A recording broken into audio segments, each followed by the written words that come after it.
Good evening. We're on today's 15, which means we are into our third week and been plugging along the whole way. Got a couple of things before I get into the session, since I seem to have started a little bit of a trend of one day yesterday. Today's t-shirt is brought to you by Vox Tech. Hopefully you know what that means, and if you don't, we'll catch up later. It's a lot of fun. The other thing I want to mention before we get into the sessions today is the group that I really connect with, or at least look up to the most right now, I've mentioned, is Voice Play. And today they dropped a new video and song, and they have covered Wanted Dead or Alive by Bon Jovi. And Omar Cardona is the featured guest for this one. It was arranged and produced by Jeff Castellucci.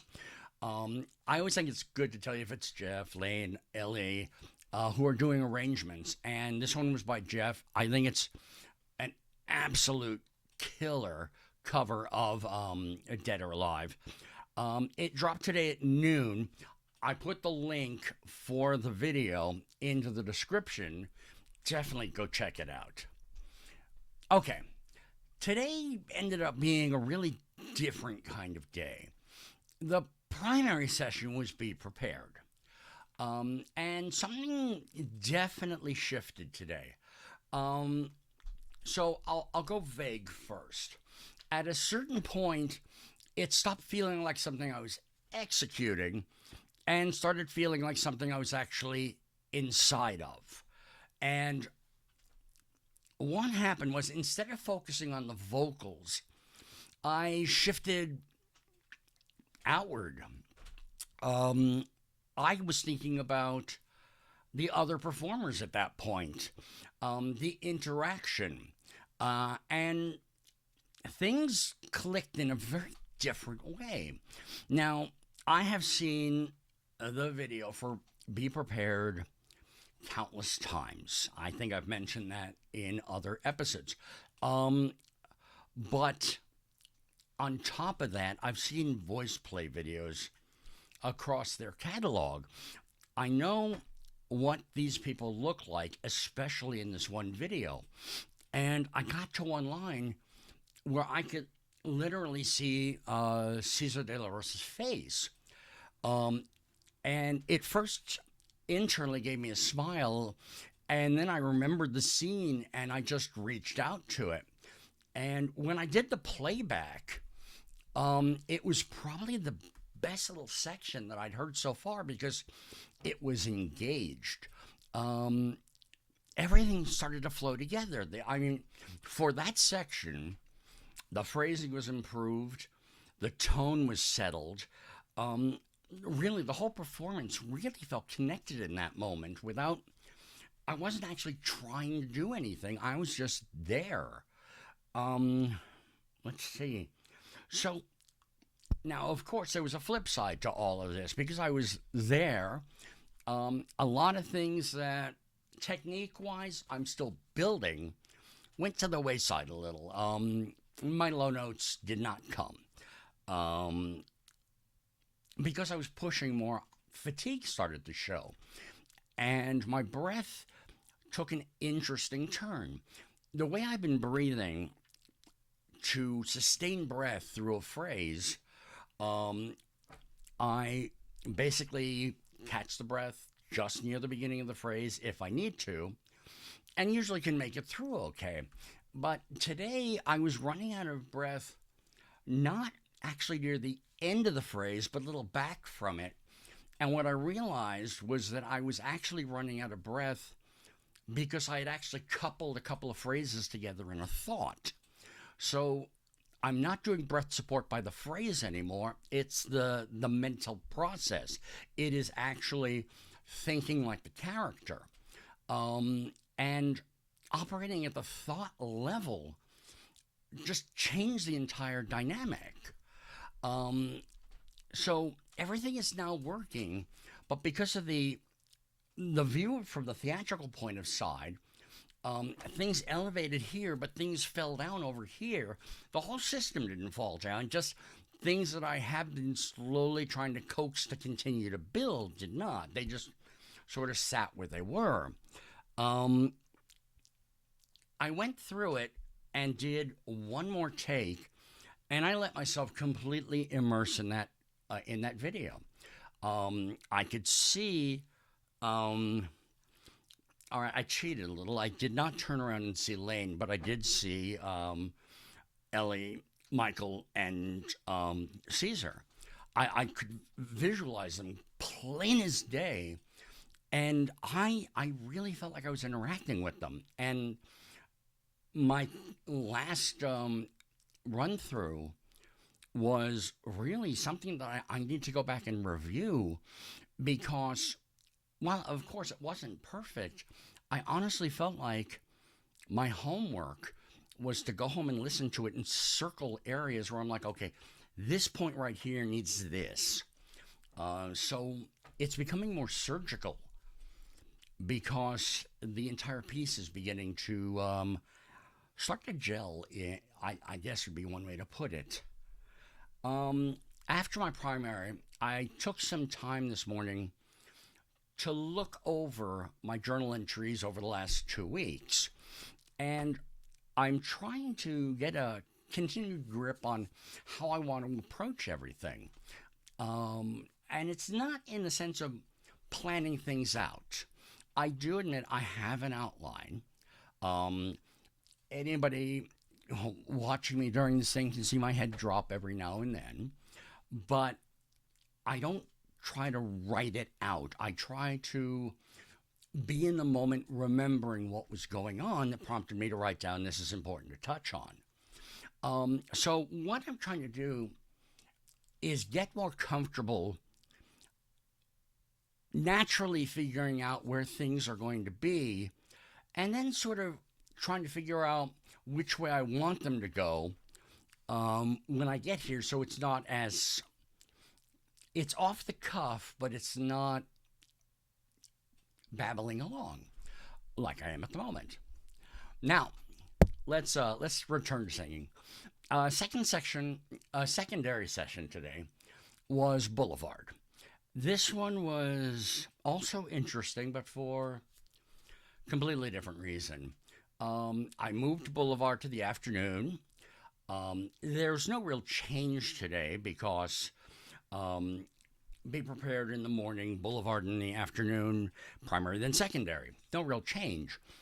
So when I approached it, everything was connected really well. And I wasn't fatigued from Be Prepared, and I'd had lunch. So I was already opened up.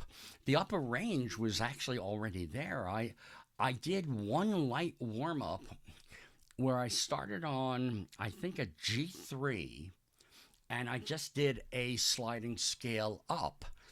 And my general practice is just to calmly, slowly elevate the tone, frequency-wise, and stop if I feel like I'm reaching for it. The results of that little warm-up have been really bizarre when I opened up, because whereas I used to think that D4 was my ceiling, when I slid up from, was it G4? No, E4, sorry. When I slid up from E4, I stopped and I looked down and it was C5, which that just shouldn't be happening. But I knew at this point that those notes were coming and I wasn't forcing them. I did the first take. It was still a calibration take. There were good things, there were bad things. But one thing I did notice is when I hit the chorus, I wasn't searching for those F4s. They were just there where I expected them to be. Now, my usual practice is to do a take, log my initial observation without listening to it back, and then logging how I feel about each part of the piece I'm doing. However,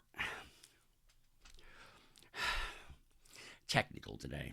Lots of technical problems. And the big one was Logic Pro, once again being Logic Pro. And I was trying to diagnose it for the better part of about 20 minutes. And it got me really frustrated. So much so that by the time I went to log my initial observations, I'd forgotten what they were. So I just tried to put down a more detailed view of the piece I had just done to cover for not having an initial reaction to it. So I wrote a fairly long analysis, and then my log program crashed before it saved. And I lost that analysis. And by this point, the flow was just broken for me. I figured, okay, what I'm going to do is I'm going to take a minute or two just to calmly refocus, breathe, hum, think about the piece, don't think about the technological, just be in that moment. And I was pretty sure that I had gotten the frustration out of my system. And then I sang and found out I was completely wrong. I still had the frustration in my system. The energy in the first half just was wild. The tone was all over the place and all definitely wrong. Everything stayed connected. The making sure I was manufacturing or putting things together and writing it correctly, that was all fine. But now, the weird thing was, now I knew by the second section that I wasn't focused. And I pulled myself back a little, and then I hit the chorus. And between the frustration energy and the trying to rein it in, it was the first time I hit all the notes correctly, and at the same time hit the level of energy correctly straight through, and everything continued. So it was very strange that out of everything that was going wrong for Boulevard today, the chorus was probably the best I've gone through it. So I'm actually really looking forward to tomorrow's primary, where I get to really examine, are those notes really getting locked in?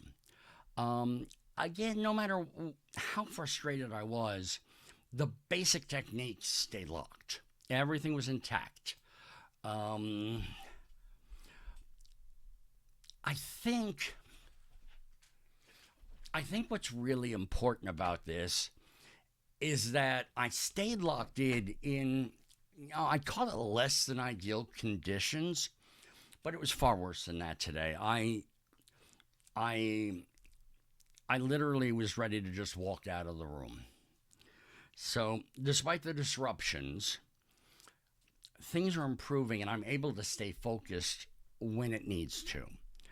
I'm seeing things holding can still produce results, even when they're not working the way I want them to. And again, this really makes it easy for me to start examining the pieces and say, okay, so what am I not liking where? Is it color? Is it speed? Is it pronunciation? Little things that I can basically work into myself off session. So, like I said, Be Prepared went one way and Boulevard went the other way, and yet both gained. I mentioned earlier that I took some time after session one, the primary session, to think about the way that I structure my journals. And I want to touch on that for a moment because I do talk about my system from time to time, separate from the music work. And I really want to clarify something about that. At this point, I'm doing this journey pretty much on my own. I don't actually have a voice coach that I interact with. I don't have someone guiding me through music theory to learn arrangement. Everything is really a lot of going to YouTube videos and trying to apply things and trying to basically mentor myself. I am beginning to find people for peer review. I really cannot thank Bass Singing Academy enough for the connections that I'm starting to make and the interactions I'm starting to have. And I do believe that a couple of the BSA folks that are currently enrolled alongside of me have actually come to this channel, and I really, really appreciate that a lot. So the technical side, why I talk about it, really serves two purposes. First, it's helping me organize regularly and know how I need to adjust direction from a management point of view.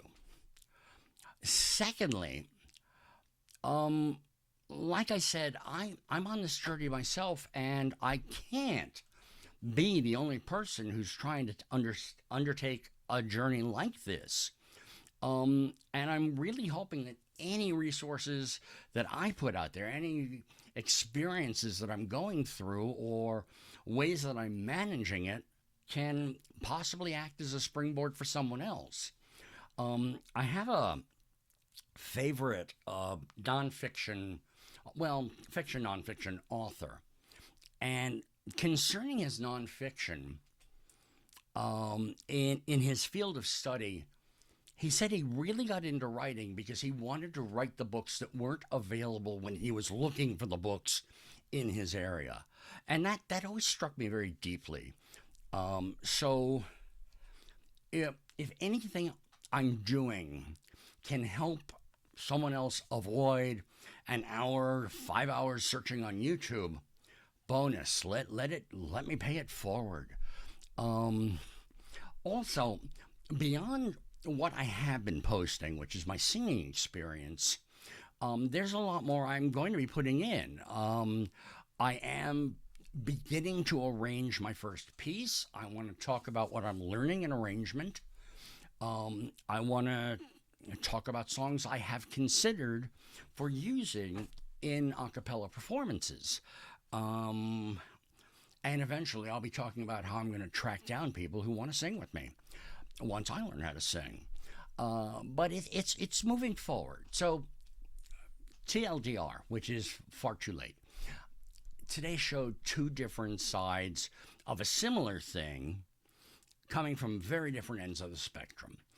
In the primary system, things moved into performance immersion, where the intent drove everything. In the second session, losing all intent and distraction still could hold things together. And both of them were really important to me. I just lost an earbud. So I'm going to take that as a sign to wrap up today. Subscribe, like, share, comment, make sure you clean your room. Mine is still working on. That's it for 15. We'll do it all again tomorrow for 16. Later.